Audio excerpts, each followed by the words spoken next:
अच्छा, recording start नहीं हुआ, वो करेंगे, रिकॉर्डिंग हो गया। डिफरेंट टाइप्स ऑफ हाइब्रिडाइजेशन, ये टॉपिक हमने कवर कर दिया था। इसमें हम लोगों ने देखा था sp हाइब्रिडाइजेशन, sp2, sp3 और sp3d और sp3d2 और sp3d3, ये सब चीजें कवर हो गया था पिछले क्लास में, एक एक एग्जाम्पल भी किया था। फिर उसके बाद मैं आपको ये भी बताया था कि number of hybrid orbitals, number of hybrid orbitals is equal to number of sigma bond plus lone pair.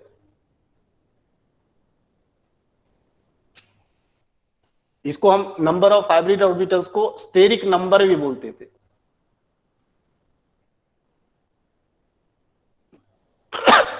इसी से रिलेटेड हम कुछ पहले क्वेश्चंस करेंगे। ये जो फॉर्मूला है ना, इसी से रिलेटेड पहले हाइब्रिडाइजेशन कैलकुलेट करना सीखेंगे और उसके बाद इसके एडवांस थ्योरी पर, दैट इज BS-EPR थ्योरी पर हम लोग चलेंगे। ओके, तो क्वेश्चन लिख लो, determine hybridization of following molecule.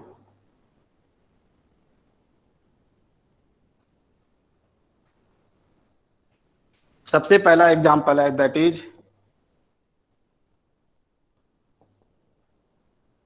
इसमें कैसे करते हैं देखो, इसका मैं स्ट्रक्चर भी आपको मैं सिखा चुका हूं बनाना, जब आपको वैलेंस बॉन्ड, जब आपको ल्यूइस थ्योरी पढ़ा रहे थे तो कैसे करना है। इसमें एक सेंट्रल एटम लेना पड़ता था। सेंट्रल एटम जनरली जो लेस नंबर का होता है, जिसका इलेक्ट्रोनेगेटिविटी कम होता है, वही सेंट्रल एटम लिया जाता है। याद है ना कुछ? और ये सब आपका सराउंडिंग एटम होगा। आपको ये भी बता दूंगा था कि ऑक्सीजन, अपना ये ऑक्सीजन ऑक्टेट पूरा कर लिया। ये जेनॉन के बारे में देखो, जेनॉन के वैलेंस सेल्स में 8 इलेक्ट्रॉन्स होता है। 8 में हम देख पा रहे हैं कि 6 इलेक्ट्रॉन्स बॉन्ड बनाने में यूज किया है। मींस इसके ऊपर एक लोन पेयर भी होगा। मींस अगर मुझे हाइब्रिडाइजेशन निकालना है इस कंपाउंड में, अगर मुझे जेनॉन का हाइब्रिडाइजेशन निकालना है तो क्या होगा बताओ? Number of sigma bond plus lone pair count करो।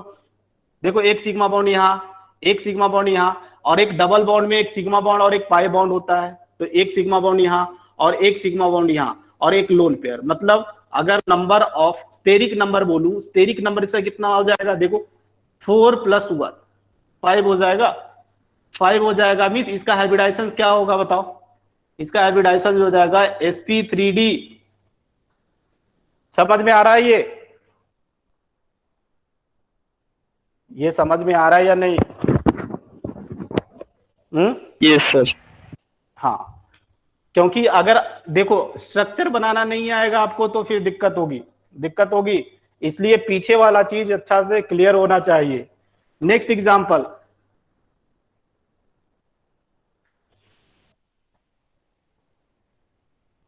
इसमें आप मुझे जेनॉन का हाइब्रिडाइजेशन बताओ।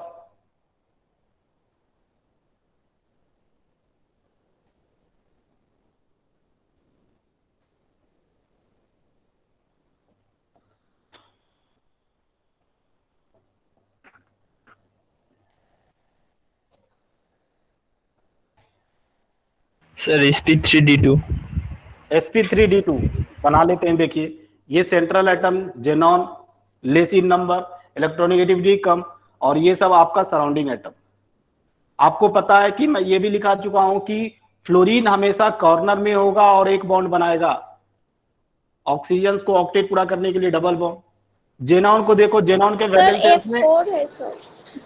हाँ रुको, जेनॉन के वैलेंस सेल्स में 8 इलेक्ट्रॉन, तो कितना बॉन्ड बना लिया? देखो, 1 2 3 4 5। अच्छा, यहां पर कुछ गलत हो रहा है। 5 6 7 8। रुक जा। F3 करो, F3, नहीं तो नहीं होगा। F3, 1 2 3 4, और इसके ऊपर 2 लोन पेयर हो जाएगा। समझ रहे हो ना? फिर से मैं बोल देता हूं। देखो, जेनॉन आपका सेंट्रल एटम, और ये सब जो आपको दिख रहा है that one is surrounding atom. Oxygen octet पूरा करने के लिए डबल बॉन्ड बनाता है, मैं पहले बता चुका हूं। फ्लोरीन अपना ऑक्टेट पूरा करने के लिए सिंगल बॉन्ड बनाता है, क्योंकि फ्लोरीन के वैलेंस शेल्स में ऑलरेडी 7 इलेक्ट्रॉन्स होते हैं। ऑक्टेट पूरा करना है, एक बॉन्ड बनाएगा और अपना ऑक्टेट पूरा कर लेगा। जेनॉन के वैलेंस शेल्स में टोटल 8 इलेक्ट्रॉन्स होते हैं। कितना बॉन्ड बना लिया देखो, 1 2 3 4, 4 का बॉन्ड बना लिया, मींस 2 लोन पेयर होगा उसके ऊपर, तभी 8 होगा। तो ये हो गया, इसका हाइब्रिडाइजेशन क्या हो जाएगा बताओ अभी। 1 2 3 4 5, 5 हो जाएगा, मींस हाइब्रिडाइजेशन क्या होगा, that will be sp3d। Sir वो तीसरा एफ फिर कहाँ होगा? तीसरा, अच्छा 3f, सर 4 होगा तभी ठीक होगा सर। अच्छा अच्छा अच्छा, हाँ ये F4, वहां पर 3 ही F दे रहा था, सही था पहले। 1 2 3 4, अब एक लोन पेयर है। 1 2 3 4 5 6 7 8, हाँ अब क्या हो जाएगा देखो, 6 हो जाएगा। 1 2 3 4 5 और एक 6, मीन्स हाइब्रिडाइजेशन sp3d2। इसमें बताओ IF7 में,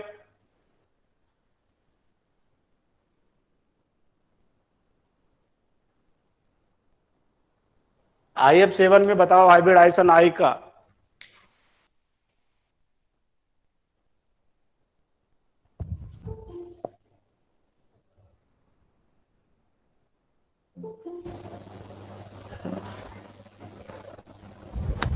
देखो इजी है, आयोडीन आपका सेंट्रल एटम और ये सब फ्लोरीन आपका सराउंडिंग एटम। Sir sp3d3। हाँ sp3d3 बिल्कुल सही है।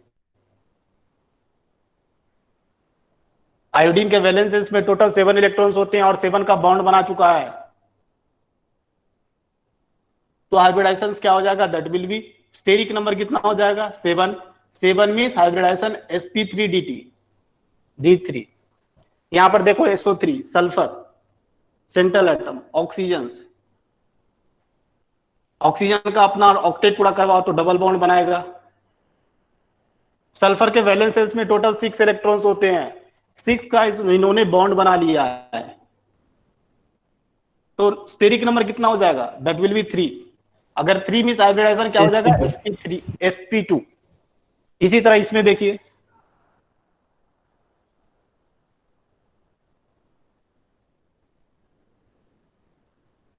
हो जाएगा देखो, सल्फर के वैलेंस शेल्स में टोटल 6 इलेक्ट्रॉन्स, 4 का बॉन्ड बनाया है और एक लोन पेयर होगा, तो हाइब्रिडाइजेशन क्या हो जाएगा, steric number that will be 3 means sp2 hybridisation.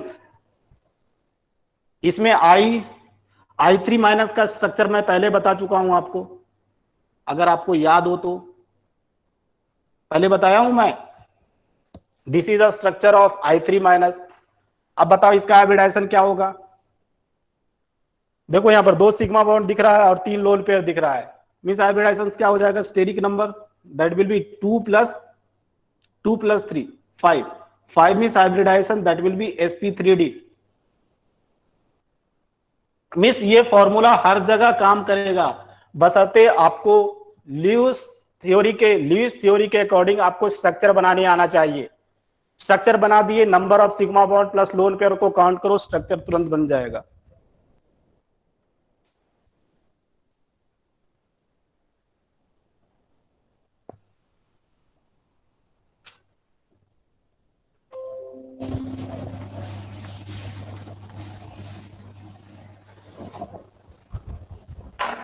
इसी तरह और कुछ एग्जांपल देखिए, ICl3 PCl2F2, हाँ क्या चीज समझ में नहीं आ रहा है ना, पीछे का क्लास सब छूटा हुआ है, मेन बात ये है पीछे क्लास छूटा हुआ है इसलिए समझ में नहीं आ रहा है। तो सबसे पहले ग्रुप में केमिकल बॉन्डिंग का नोट्स पढ़ा होगा, उसको पहले लिखो, समझा, क्योंकि ये सब स्ट्रक्चर बनाना जब हम आप शुरू करेंगे तो कब मैं हाइब्रिडाइजेशन पढ़ूंगा, सब चीज का सब जगह अपना इंपॉर्टेंस होता है। ये स्ट्रक्चर का बनाने का काम मैं पहले सिखा चुका हूँ, अभी हम हाइब्रिडाइजेशन निकालेंगे ना, समझ रहा है? तो उसको लिख लो, लिखने के बाद मैं जरूर समझा दूंगा। केमिकल बॉन्डिंग का लेक्चर पढ़ा होगा, और आई थिंक सो आपको केमिकल बॉन्डिंग का लेक्चर भी पढ़ा होगा। वहाँ पर जाकर डेली रिकॉर्डिंग होता है, आप वो रिकॉर्डिंग उनसे मतलब मांगो, आपको रिकॉर्डिंग मिल जाएगा, उससे हेल्प लो। नोट्स आपको ग्रुप में मिल जाएगा, उससे हेल्प लो, जरूर समझ में आएगा। वो मैं समझ सकता हूँ आपका फीलिंग, आपको समझ में नहीं आएगा। फिर अभी मैं आपको समझाने के चक्कर में और अदर बच्चे जो होगा ना बोर फील करेंगे। क्लास के बाद एक टॉपिक नहीं है ना बच्चे, एक टॉपिक रहता तो मैं समझा देता। बहुत सारा टॉपिक, ल्यूइस थ्योरी पढ़ाया, फिर मैं वैलेंस बॉन्ड थ्योरी पूरा डिटेल्स पढ़ाया। वैलेंस बॉन्ड थ्योरी के बाद फिर मैं हाइब्रिडाइजेशन पढ़ाया। हाइब्रिडाइजेशन के बाद अभी मैं उसका कुछ एग्जाम्पल ले रहा हूँ, फिर उसके बाद नेक्स्ट थ्योरी पढ़ाऊंगा। केमिकल बॉन्डिंग का कम से कम 10 या 12 लेक्चर हो चुका है। देखो ये ICL3, तो ICL3 में ये आयोडीन आपका देखो सेंट्रल एटम, ये सब क्लोरीन। आपको देखो एक बार मैं फिर से बता दे रहा हूं, कुछ बच्चे को स्ट्रक्चर ड्रॉ करने में दिक्कत हो रहा है। आयोडीन आपको पता है हाइड्रोजन फैमिली के वैलेंस सेल्स में टोटल 7 इलेक्ट्रॉन्स होते हैं। तो देखो ये सब सराउंडिंग एटम है, इसके वैलेंस सेल्स में मैं 7 इलेक्ट्रॉन्स बना दिया।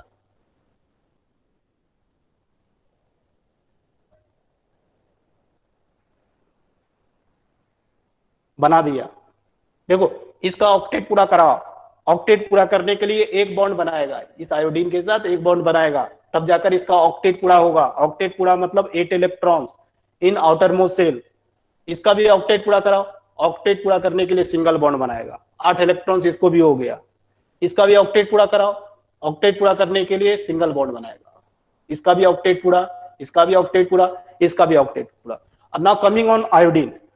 आयोडीन के वैलेंस सेल्स में टोटल 7 इलेक्ट्रॉन्स होते हैं। ये हाइड्रोजन फैमिली का है, हाइड्रोजन फैमिली के वैलेंस सेल्स में टोटल ये सब आपको पता होना चाहिए। देखो कि ऑक्सीजन फैमिली, ऑक्सीजन सल्फर के वैलेंस सेल्स में वैलेंस इलेक्ट्रॉन इसका कितने होते हैं? 6 होते हैं।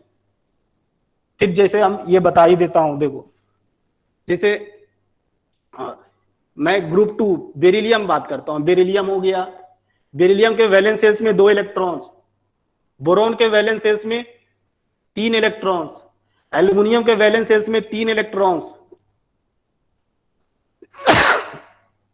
कार्बन के वैलेंस सेल्स में 4 इलेक्ट्रॉन्स, इसके वैलेंस सेल्स में 4 इलेक्ट्रॉन। ये सब पता होना चाहिए। ये सब पता नहीं होगा स्ट्रक्चर आप कैसे बना पाओगे? जैसे ये नाइट्रोजन है, नाइट्रोजन के वैलेंस सेल्स में 5 इलेक्ट्रॉन्स, फॉस्फोरस के वैलेंस सेल्स में 5 इलेक्ट्रॉन्स, ऑक्सीजन के वैलेंस सेल्स में 6 इलेक्ट्रॉन्स, सल्फर के वैलेंस सेल्स में 6 इलेक्ट्रॉन्स। यहां पर देखो फ्लोरीन, क्लोरीन, ब्रोमीन, आयोडीन, ये सब के वैलेंस सेल्स में टोटल 7 इलेक्ट्रॉन्स होता है। तो ये सब चीज आपको देखो, ये सब बेसिक है, ये सब चीज याद होना चाहिए। और यहां पर एक जेनॉन आएगा most of the time. Xenon के वैलेंस सेल्स में टोटल 8 इलेक्ट्रॉन।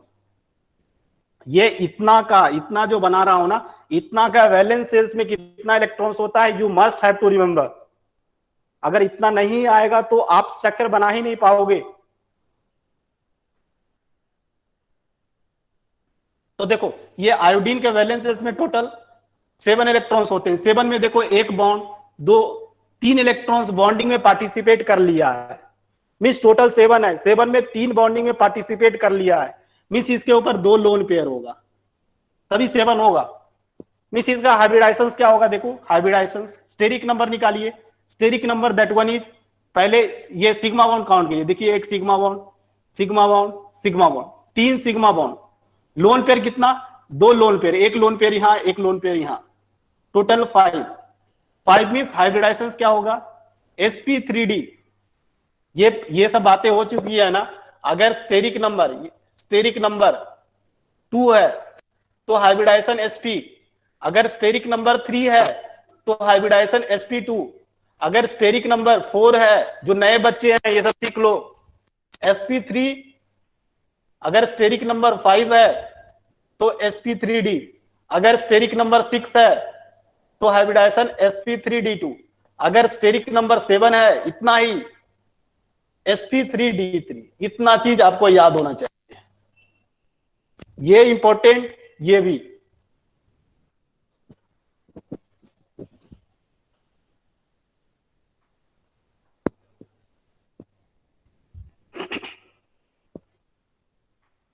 जैसे इसका इसका हाइब्रिडाइजेशन बना बताएगा कोई? What is the hybridization of phosphorus?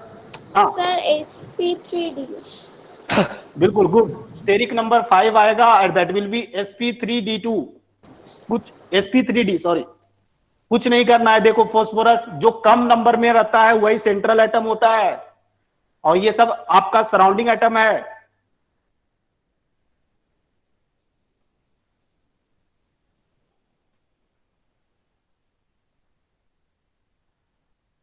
देखो सराउंडिंग एटम का पहले, जो सराउंडिंग एटम है ना, उसका ऑक्टेट पूरा करवाओ।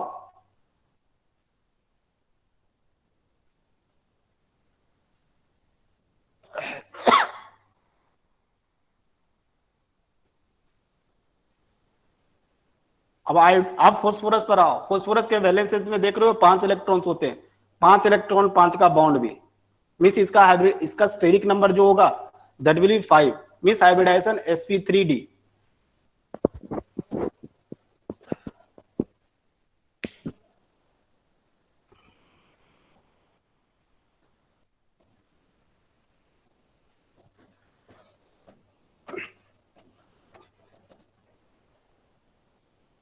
देखो जैसे एक और एग्जांपल लेता हूं, SF2। What is the hybridization of sulphur in SF2?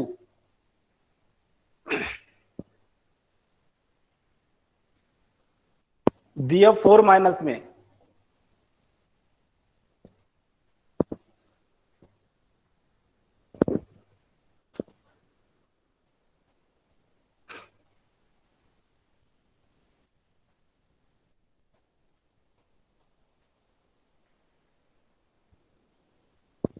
What is the hybridization of sulphur?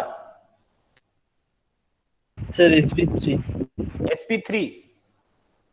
देख लो, देखो ये सल्फर, यहां पर फ्लोरीन सराउंडिंग एटम, पहले फ्लोरीन का ऑक्टेट पूरा करवाओ। तो ये सब याद हो जाना चाहिए। फ्लोरीन एक बॉन्ड बनाकर अपना ऑक्टेट पूरा करता है। देखो ये इसके वैलेंसेस में 6 इलेक्ट्रॉन्स होते हैं, देखो यहां पर बताया गया है। 2 यूज कर लिया, 2 यूज कर लिया मीन्स 2 लोन पेयर होगा। अब काउंट कर लो steric number, steric number that one is 2 + 2, that one is 4। अगर 4 होता है तो लिखा हुआ है हाइब्रिडाइजेशन sp3 होगा। What is the hybridization of boron in Bf4 minus?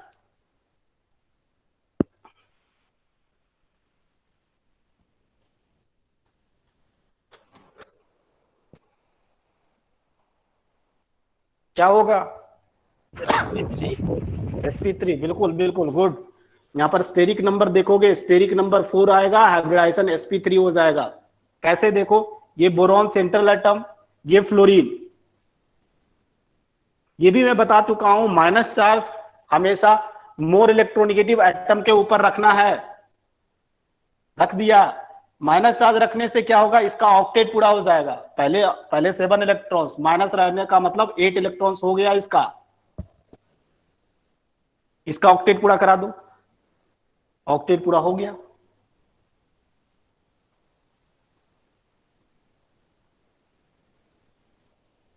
हो गया ऑक्टेट पूरा। अब बोरॉन के पास आओ। देखो बोरॉन के वैलेंसेंस में 3 इलेक्ट्रॉन्स होते हैं, 3 का बॉन्ड बना चुका है। तो अभी क्या करेगा, एक कोऑर्डिनेट बॉन्ड बनाएगा, कोऑर्डिनेट बॉन्ड बनाएगा। समझ गए ना? इसलिए हाइब्रिडाइजेशन स्टेरिक नंबर कितना हो जाएगा, देखो सिग्मा बॉन्ड 1 2 3, और ये कोऑर्डिनेट बॉन्ड भी एक सिग्मा बॉन्ड ही है। Coordinate bond is nothing but a single bond.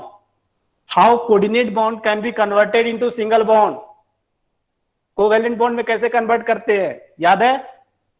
बताया था कि जो देने वाला है, जो देने वाला है उसके ऊपर प्लस चार्ज, ये डोनर एटम, ये एक्सेप्टर एटम, एक्सेप्टर एटम के ऊपर माइनस चार्ज, इसके ऊपर प्लस चार्ज, प्लस माइनस क्या होगा, न्यूट्रल हो जाएगा। तो steric number 4 hybridisation sp3।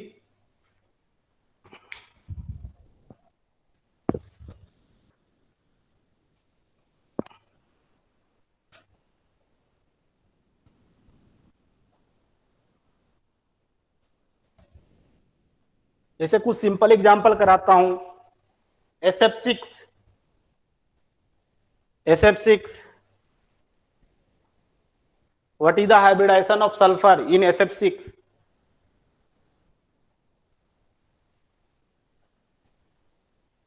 sp3d2। sp3d2, good. इसका हाइब्रिडाइजेशन स्टेरिक नंबर 6 हो जाएगा, दैट विल बी sp3d2। तो ये आपको हाइब्रिडाइजेशंस में मास्टर होना पड़ेगा, क्योंकि एक क्वेश्चन तो पक्का पूछते हैं कि फाइंड द हाइब्रिडाइजेशंस। तो ये हाइब्रिडाइजेशंस कैसे होगा, देखो सल्फर, ये सब surrounding atom,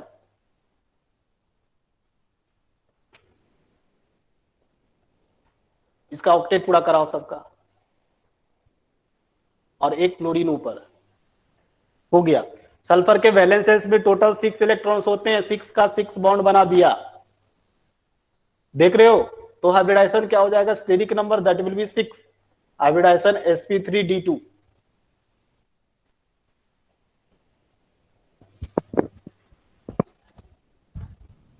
what is the hybridization of ammonia?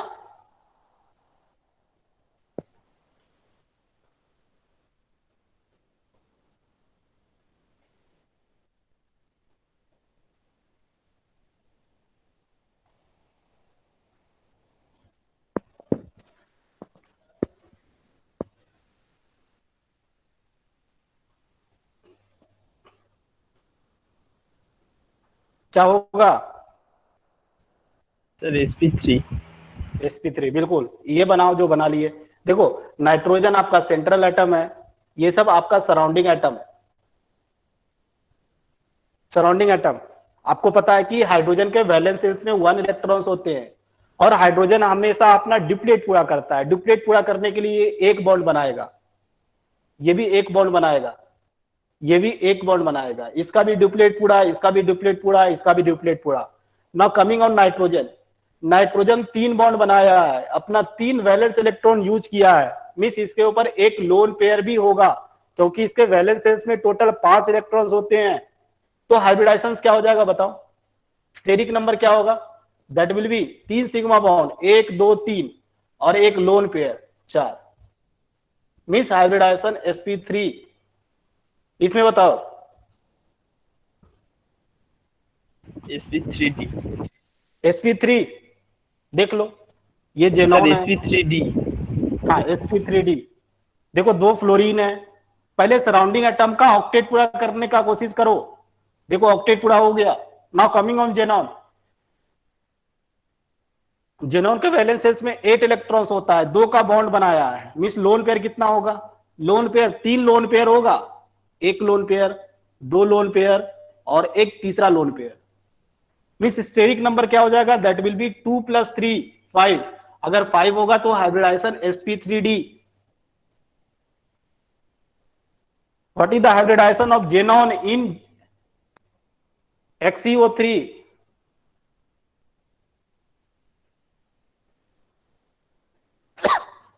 sp3। sp3, good, sp3 होगा।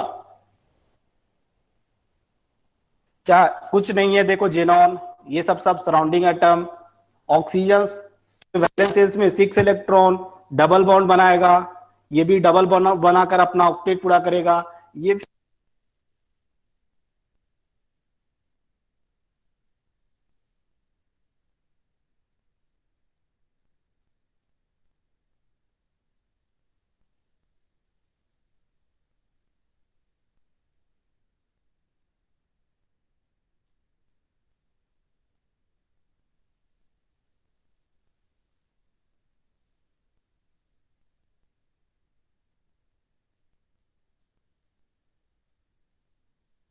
सर कुछ सुनाई नहीं दे रहा।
क्वेश्चन है, सब लेक्चर रिकॉर्डेड पड़ा हुआ है, रिकॉर्डिंग हम शुरू से देखेंगे और साथ ही साथ लिखते चलेंगे। नोट्स भी पड़ा हुआ है, नोट्स भी पड़ा हुआ है, वो भी मतलब नोट्स ले लेंगे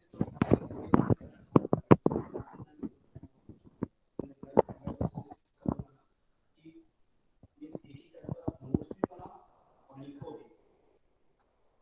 एक दूसरा कोई नोट्स बनाता है, खुद नोट्स बनाते हैं, तो अपना वाला नोट्स ज्यादा समझ में आता है, समझे? नहीं तो जीरोक्स कराओगे, जीरोक्स पड़ा ही रह जाएगा। ये प्रैक्टिकल एग्जांपल है। आप सुनाई दे रहा है बच्चे? Yes sir. ओके, आगे बढ़ते हैं।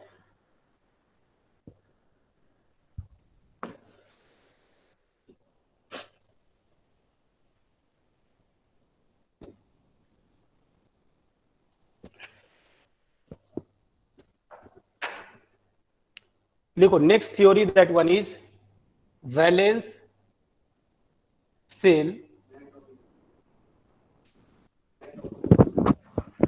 हाँ, हाइब्रिडाइजेशंस का थोड़ा एडवांस वर्जन, यहां पर भी हाइब्रिडाइजेशंस का यूज होगा। Valence shell electron pair repulsion theory.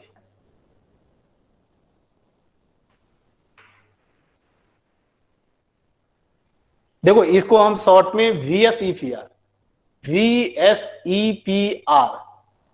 Theory भी बुलाया करते हैं। देखो VSEPR, इसको शॉर्ट में VSEPR थ्योरी के नाम से भी जाना जाता है। ओके, देखो आपको अगर पता है तो हाइब्रिडाइजेशन हमेशा रेगुलर ज्योमेट्री की बात करता है। मींस अगर लोन पेयर मॉलिक्यूल्स में सेंट्रल एटम के ऊपर अगर लोन पेयर नहीं प्रेजेंट होगा तो उसका ज्योमेट्री हम इजीली डिटरमाइन कर सकते हैं। अगर आपको याद हो तो ये मैं बता चुका हूं कि अगर स्टेरिक नंबर 2 है, इसमें लोन पेयर नहीं होना चाहिए, लोन पेयर नहीं होना चाहिए, तो हाइब्रिडाइजेशन sp होता था और ज्योमेट्री लीनियर होता था। अगर आपको याद हो तो इलेक्ट्रॉनिक ज्योमेट्री की बात किए थे हम लोग। अगर स्टेरिक नंबर 3 होता था तो sp2 हाइब्रिडाइजेशन होता था और ये ज्योमेट्री का क्या होता था, trigonal planar, TP, trigonal planar. But ये स्टेरिक नंबर जो 3 आया है ना, इसमें लोन पेयर नहीं होना चाहिए। लोन पेयर आने से उसका जो मॉलिक्यूलर ज्योमेट्री होता है that will not be linear या trigonal planar, that will get change. और वो चेंज कैसे होगा, that will be decided by VSEPR theory, valence shell electron pair repulsion theory. जैसे अगर स्टेरिक नंबर 3 होता था, 4 होता था, तो हाइब्रिडाइजेशन sp3 होता था। What was the electronic geometry, याद है? टेट्राहेड्रल बोला करते थे, टेट्राहेड्रल। अगर स्टेरिक नंबर 5 होता था तो हाइब्रिडाइजेशन sp3d होता था और ज्योमेट्री क्या होता था, ट्रायगोनल बाइपिरामिडल। अगर स्टेरिक नंबर 6 होता था तो हाइब्रिडाइजेशन sp3d2 और ज्योमेट्री क्या होता था बताओ, that mean square by pyramid. हाँ, स्क्वायर बाय पिरामिडल, या हम लोग इसको ऑक्टाहेड्रल भी बोला करते थे, ऑक्टाहेड्रल। अगर स्टेरिक नंबर 7 की बात करेंगे और इसका ज्योमेट्री क्या होता था, that is pentagonal bipyramidal. ये चीज कब, ये ज्योमेट्री, इलेक्ट्रॉनिक ज्योमेट्री कब ये एप्लीकेबल होता है, जब ये स्टेरिक नंबर में आपका लोन पेयर नहीं होगा। लोन पेयर आने से ज्योमेट्री में फर्क होता है। क्या फर्क होता है, वही VSEPR थ्योरी से हम लोग पढ़ेंगे। तो इसमें फर्स्ट पॉइंट आप लिखिए, it gives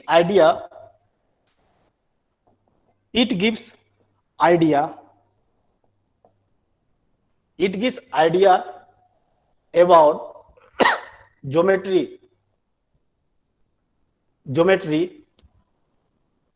of molecule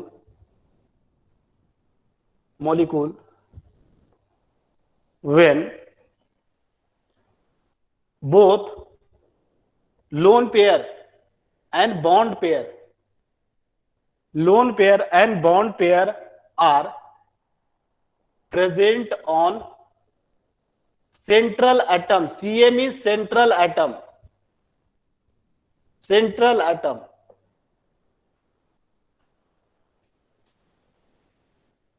hybridisation में जब लोन पेयर प्रेजेंट नहीं होता था तो हम लोग उसका इलेक्ट्रॉनिक ज्योमेट्री आसानी से बता देते थे, बट अगर लोन पेयर सेंट्रल एटम के ऊपर अगर लोन पेयर प्रेजेंट होगा तो that geometry will be decided by VSEPR theory. मतलब VSPR theory come into actions when there is lone pair on central atom. बातें समझ में आ रही है ना? ये थ्योरी का क्यों जरूरत पड़ी? हाइब्रिडाइजेशन से ही तो काम चल रहा था। ये थ्योरी का इसलिए जरूरत पड़ी जब सेंट्रल एटम के ऊपर लोन पेयर प्रेजेंट रहता था तो we was unable to decide the geometry of the molecules. इसलिए इस थ्योरी की जरूरत पड़ी। Means this theory is nothing the advance versions of hybridization. Okay, इसका कुछ मेन पोस्टुलेट्स लिखे। मेन सर आपकी आवाज कर रहा है। क्या क्या क्या बोले बच्चे?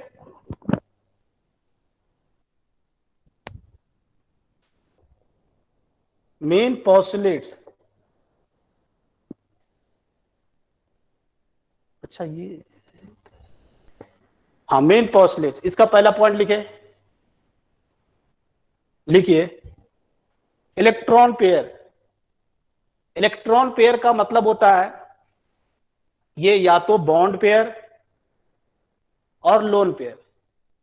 इलेक्ट्रॉन पेयर का मतलब होता है बॉन्ड पेयर ऑफ इलेक्ट्रॉन और lone pair of electron. This is the meaning of electron pair. Electron pair repel each other.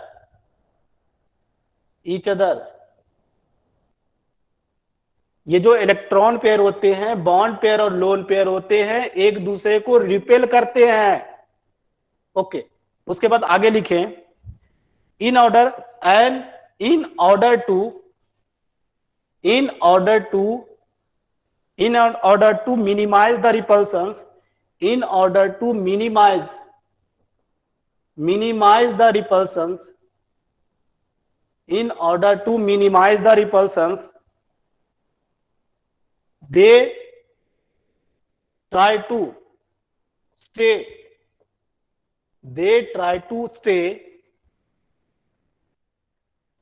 as far as possible. They try to stay as far as possible to maximize the stability, to maximize the stability of molecules.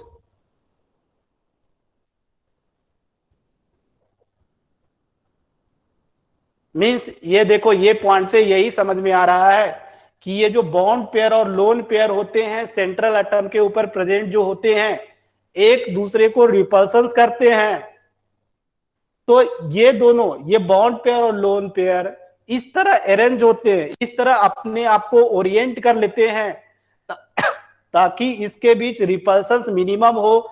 रिपल्सन्स minimum होने से क्या होगा, वो जो molecules का आपका stability बढ़ जाएगा। यही बात इसमें किया जा रहा है।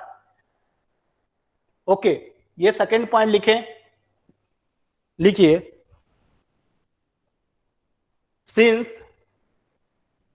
since bond pair of electron is under the influence of two nuclei, TWO nuclei। ये समझाऊंगा मैं, आप पहले लिखो इसको। Bond pair of electron is under the influence of two nuclei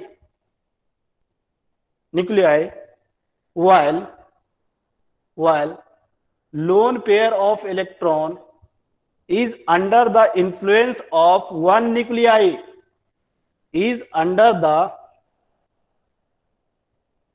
influence of one nuclei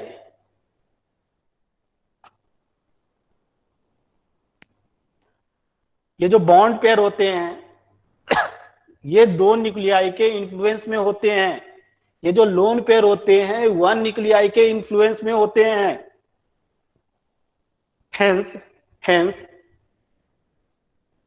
bond pair of electron will occupy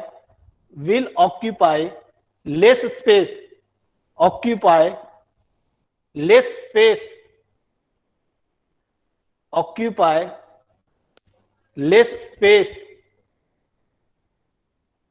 space while lone pair of electron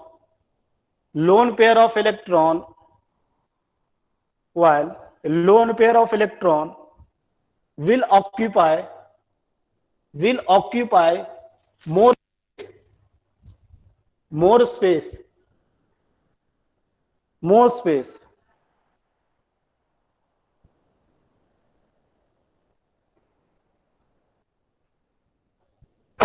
So repulsion between lone pair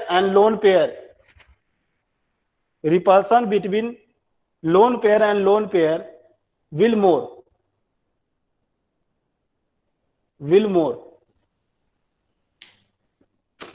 और ये जो order of repulsion होता है ऐसा कुछ होता है, ये जो ऑर्डर ऑफ रिपल्सन होता है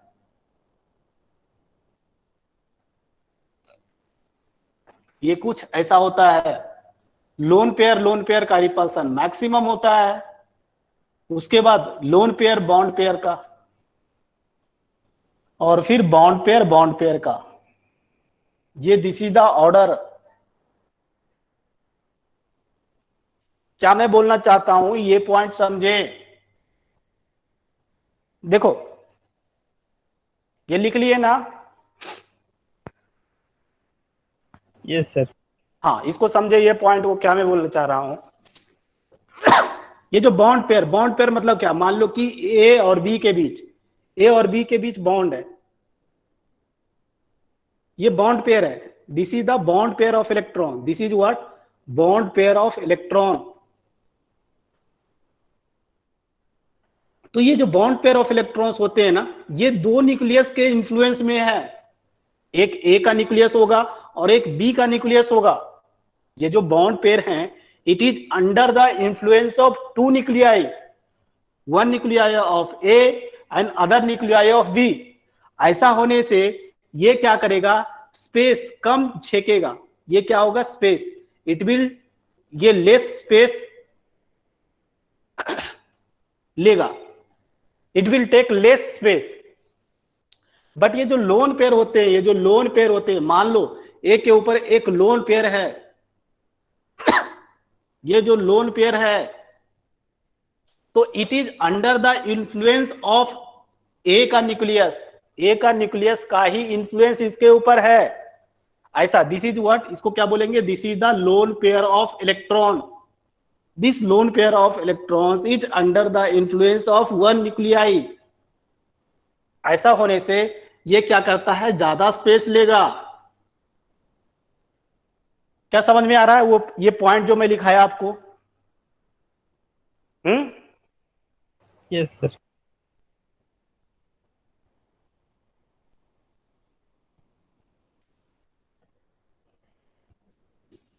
देखो जैसे अगर मान लो, देखो बॉन्ड पेयर और लोन पेयर को दोनों कंबाइन करके देख रहा हूं,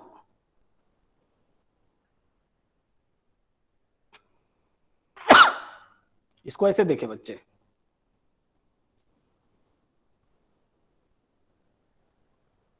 देखो इस मॉलिक्यूल्स में बॉन्ड पेयर और लोन पेयर दोनों है। देखो बॉन्ड पेयर और लोन पेयर दोनों है। हम लोग जानते हैं ये लोन पेयर ज्यादा स्पेस लेता है, ये bond pair, this is the bond pair, this is bond pair and this one is lone pair.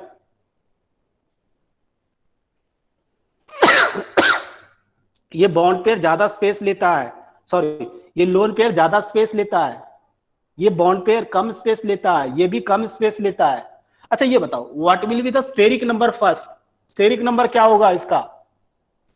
3 होगा, बिल्कुल सही। एक, sp2। दो और एक 3, steric number 3 means hybridization sp2। Okay, अब यहां पर समझे आप, ये जो अगर अगर स्टेरिक नंबर 3 होता था, what was the angle? Theta कितना होता था? 120 डिग्री होता था, अगर आपको याद हो रेगुलर ज्योमेट्री की बात करें तो, बताया था ना, होता था ना। बट अभी जो एंगल होगा बच्चे, ये 120 नहीं होगा, ये 120 नहीं होगा। क्यों नहीं होगा ये समझे? क्योंकि हम जानते हैं ये जो लोन पेयर है ये ज्यादा स्पेस लेगा। ज्यादा स्पेस लेगा मतलब क्या? ये बॉन्ड पेयर को धक्का देगा, बॉन्ड पेयर को क्या करेगा? दबा देगा, ऐसे ऐसे कुछ, इसको दबा देगा, ऐसे इसको भी दबा देगा। ये ज्यादा स्पेस लेने के चक्कर में ये क्या करेगा? इसको इसको अंदर रिपेल करेगा। अगर इन दोनों को रिपेल करेगा तो इसके बीच एंगल क्या होगा? एंगल कम जाएगा, ये एंगल ज्यादा हो जाएगा। ये एंगल अगर मैं इसको θ1 बोलता हूं, इसको θ2 बोलता हूं, इसको θ3 बोलता हूं, तो एक्चुअली क्या होगा? देखो, ये θ1 और θ2 दोनों इक्वल होगा और ये 120 डिग्री से ज्यादा होगा। बट ये θ3 जो होगा that will be less than 120 degree. समझ रहे हो ना बच्चे? क्योंकि ये जो लोन पेयर है, lone pair will repel the bond pair. Repel करने के चक्कर में ये एंगल 120 डिग्री के ज्यादा हो जाएगा और ये 120 डिग्री से कम हो जाएगा। अगर अगर तीनों बॉन्ड पेयर रहता तो ऐसा रहता, तो क्या होता? तो अभी एंगल 120 डिग्री ही होता सब। अरे ये समझ रहे हो या नहीं? समझ रहे हो? Yes sir. Yes sir. Okay good. Yes.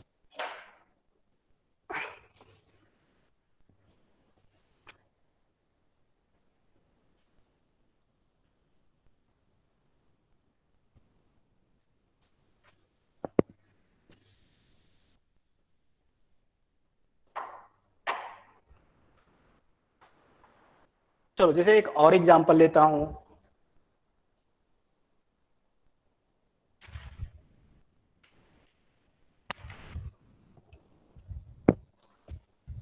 अगला पॉइंट लिखो, आगे और एग्जांपल देखेंगे। अगला पॉइंट लिखो आप पहले, अगला point, next point.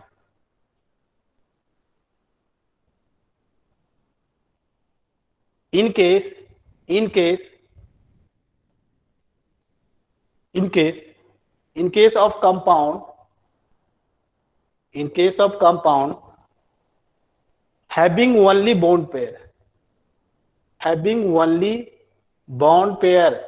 only bond pair of electrons है, तो ये जो ज्योमेट्री होगा ना, geometry will be regular geometry होगा। अगर ओनली बॉन्ड पेयर है तो ज्योमेट्री जो होने वाला है रेगुलर ज्योमेट्री होने वाला है। But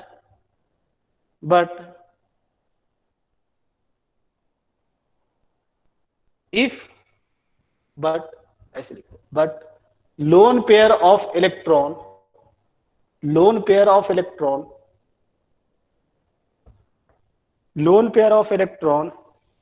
is also present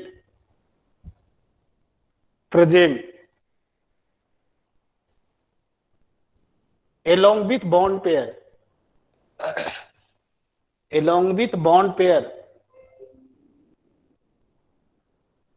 then geometry will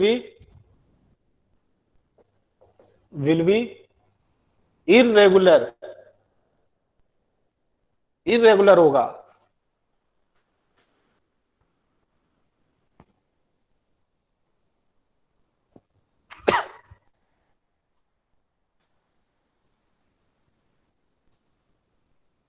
ये तो समझ में आ रहा होगा। ओनली बॉन्ड पेयर प्रेजेंट है, जैसे इसमें ओनली बॉन्ड पेयर प्रेजेंट है तो ये एक रेगुलर ज्योमेट्री है। But this is an irregular geometry क्योंकि यहां पर बॉन्ड पेयर और लोन पेयर दोनों प्रेजेंट है। अगला पॉइंट देखो, next point is also important. Pi bond does not play, pi bond,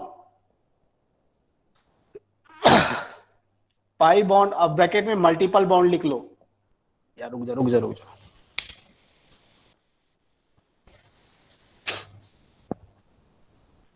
पहले मल्टीपल बॉन्ड लिखो, मल्टीपल बॉन्ड, बॉन्ड, और ब्रैकेट में पाई बॉन्ड लिखो। Multiple bond does not play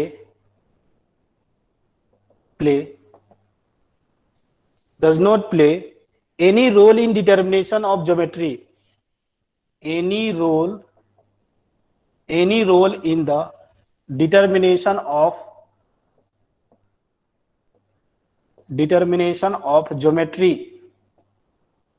geometry of molecules, geometry of molecule, but since multiple bond, M B means multiple bond contain more number of electron,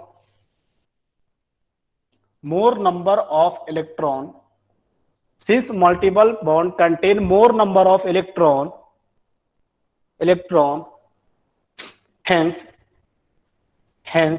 it will require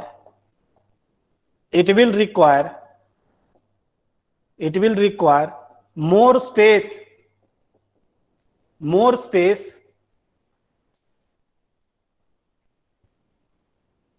it will require more space, hence order of repulsion is, ये कुछ ऐसा होगा। हम लोग जानते हैं ना multiple bond, अगर आपको देखो यहाँ पर डबल बॉन्ड में 4 इलेक्ट्रॉन का एंगेजमेंट है, ट्रिपल बॉन्ड में 6 इलेक्ट्रॉन का एंगेजमेंट है, तो ये मल्टीपल बॉन्ड क्या contain more number of electrons, it contains 6 electrons, it contains 4 electrons, single bond contain 2 electrons, तो multiple bond contain more number of electrons. ऐसा करने से क्या, ये ज्यादा स्पेस चाहेगा, ये ज्यादा स्पेस क्या होगा, इसको रहने के लिए ज्यादा स्पेस चाहिए, एज लाइक लोन पेयर। तो ये जो ऑर्डर ऑफ रिपल्सन है ये ध्यान रखें, ट्रिपल बॉन्ड का रिपल्सन सबसे ज्यादा होता है, फिर ट्रिपल बॉन्ड, डबल बॉन्ड, फिर डबल बॉन्ड, फिर डबल बॉन्ड, सिंगल बॉन्ड, और फिर लास्ट में सिंगल बॉन्ड। ये ऑर्डर कुछ है, ये ऑर्डर आपको समझ में आ रहा होगा कैसे हम ऑर्डर ये लिखें।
हाँ देखो इसका एग्जाम्पल देखो,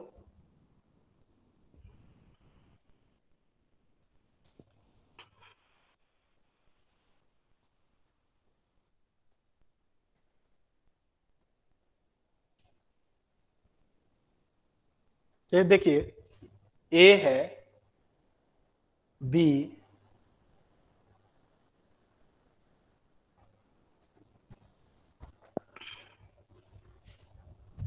हाँ चलो बी ले लो ये, हाँ यहां पर देखिए अगर मैं पूछूं what is the steric number तो क्या बोलोगे बताओ? 3, बिल्कुल सही। एक डबल बॉन्ड, एक सिग्मा बॉन्ड, एक सिग्मा बॉन्ड, एक sigma bond, okay 3, steric number 3। Hybridization पूछूंगा तो क्या बोलोगे? That will be sp2। अगर मैं इससे आपको आपका मैं इलेक्ट्रॉनिक ज्योमेट्री पूछूं तो इलेक्ट्रॉनिक ज्योमेट्री भी बोलोगे ट्रायगोनल प्लेनर। इलेक्ट्रॉनिक ज्योमेट्री क्या होगा?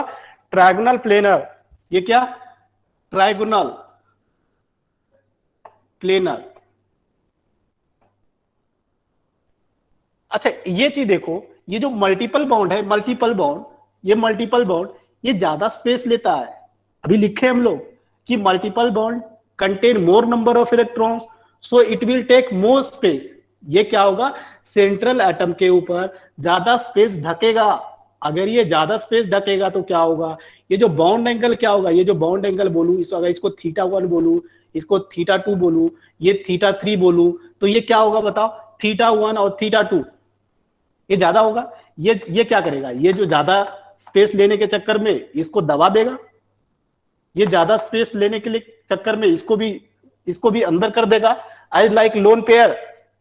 तो अभी मैं ये बोल सकता हूं ना, ये θ1 और θ2 इक्वल होगा। ये जितना ये जो डबल बॉन्ड है, जितना इसको इस बॉन्ड पेयर को दबाएगा उतना ही ये भी इसको दबाएगा। मिस ये दोनों इक्वल होगा और ये दोनों इक्वल होगा और 120 से ज्यादा होगा। बट ये θ3 क्या होगा? θ3 120 से कम होगा। समझ गए ना?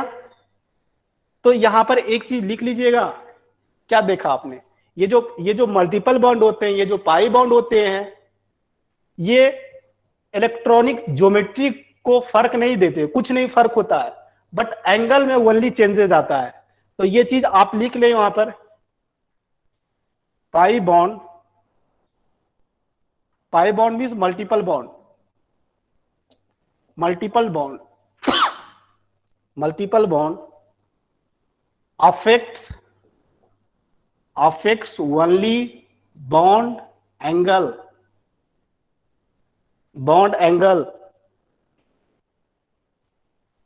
in the molecule।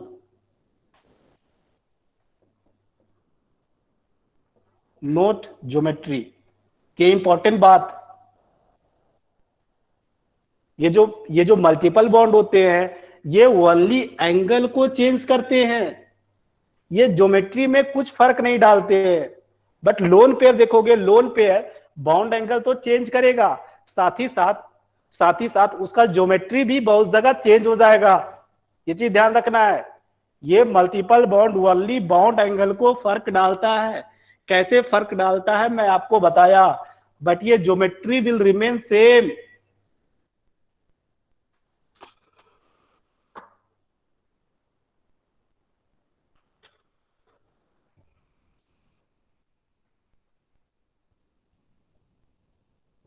जैसे एक और एग्जांपल लेता हूं, देखो बच्चे, इसको बोलते हैं फोर्सजीन।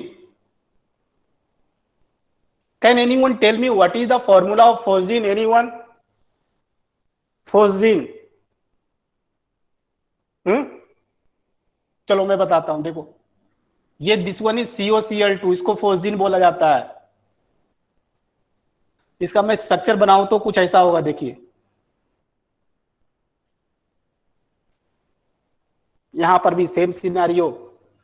यहां पर भी अगर मैं आपसे स्टेरिक नंबर पूछूं तो बोलोगे 3, हाइब्रिडाइजेशन पूछूं तो बोलोगे sp2, अगर मैं इलेक्ट्रॉनिक ज्योमेट्री पूछूं तो बोलोगे ट्रायगोनल प्लेनर, अगर मैं ये एंगल को θ1 बोल दूं, इसको θ2 बोल दूं और इसको θ3 बोल दूं, तो ये बोलोगे θ1 और θ2 इक्वल है और ग्रेटर देन 120, और θ3 जो होगा 120 डिग्री से कम होगा।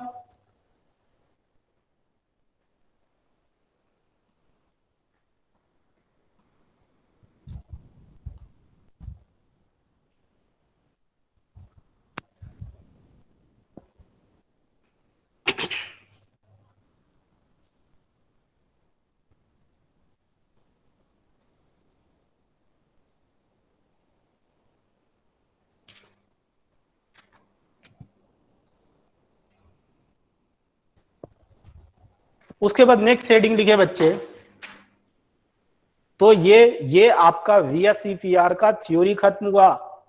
VSEPR का थ्योरी यही बोलता है कि order of repulsion, lone pair का रिपल्सन ज्यादा, लोन पेयर बॉन्ड पेयर का उससे कम, और बॉन्ड पेयर का उससे कम। क्यों ऐसा होता है? क्योंकि we know that lone pair takes more space on central atom as it is under the influence of one nuclei, but bond pair it takes less space as it is under the influence of two nuclei. So that is इसके basis पर हम लोग बोल सकते हैं this is the order of repulsion. उसके बाद आपने ये भी सीखा कि पाई बॉन्ड, ये जो पाई बॉन्ड होता है, pi bond contain more number of electrons होने के कारण it takes more space on the central atom. और ये पाई बॉन्ड और multiple bond only bond angle को अफेक्ट करता है, कभी भी ज्योमेट्री को अफेक्ट नहीं करता है।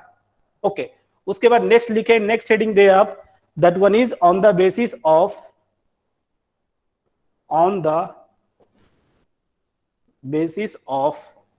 BSEPR theory we have following cases,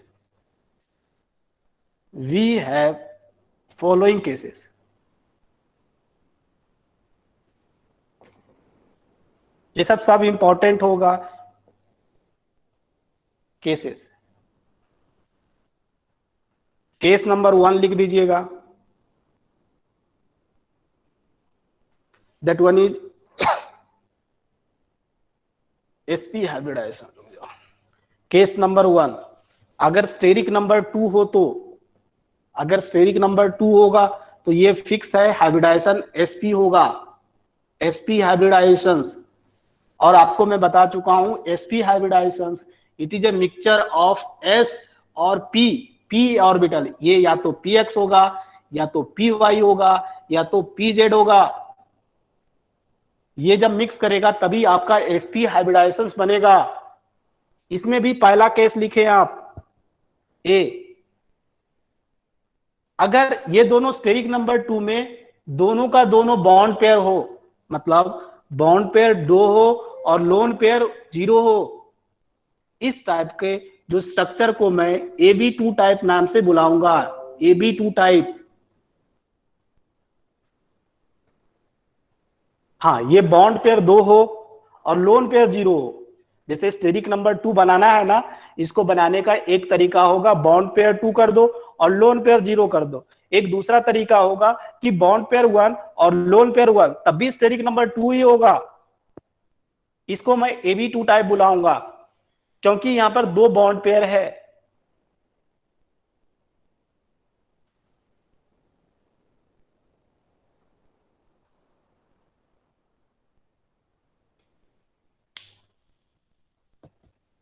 तो चलो आज के लिए इतना ही। यहां से ये जो यहां से हम कल आगे प्रोसीड करेंगे, यहां पर टोटल 15-14 केसेस होगा and that all will be very important. तो कल हम इसको यहां से प्रोसीड करते हैं, और जो पीछे पढ़ाया जाता है उसको आप रिविजन्स करें। रिविजन्स नहीं करोगे तो दिक्कत होगा। और मैं आपको बता चुका हूं कि केमिकल बॉन्डिंग कितना इंपॉर्टेंट होता है। अगर ये चैप्टर्स आपको समझ में नहीं आया, इनऑर्गेनिक का एक भी चैप्टर समझ में नहीं आएगा, चाहे आप कितना भी ट्राई कर लो। तो this is the base of inorganic chemistry. मैं बोला हूं ना कि इनऑर्गेनिक केमिस्ट्री में 3 ही चैप्टर सबसे ज्यादा इंपॉर्टेंट है, periodic tables, chemical bonding and coordination compound. और इन्हीं तीनों चैप्टर से मैं बताऊं कि मोर देन 80% क्वेश्चंस पूछे जाते हैं इनऑर्गेनिक केमिस्ट्री का। तो ये तीनों चैप्टर्स पर आपको अगर कमांड बनेगा तो रिमेनिंग अदर इनऑर्गेनिक चैप्टर्स के ऊपर भी आपका कमांड होगा। तो इसलिए इस चैप्टर्स को जितना बार आप रिविजन्स करोगे, रिविजन्स तो करना है, रिविजन्स नहीं करोगे आपको याद नहीं होगा, मैं भी रिविजन्स नहीं करूंगा, मुझे भी याद नहीं होगा। तो आपको अगर ये सब चीजें में एक्सपर्ट बनना है तो आपको रिविजन्स बार बार करना पड़ेगा। जितना बार रिविजन्स करोगे उतना बार आपका अंडरस्टैंडिंग बढ़ेगा और आपका एक्यूरेसी लेवल बढ़ेगा। चलो तो हम लोग मिलते हैं अगले क्लास में। Till then, thank you everyone. Thank you sir.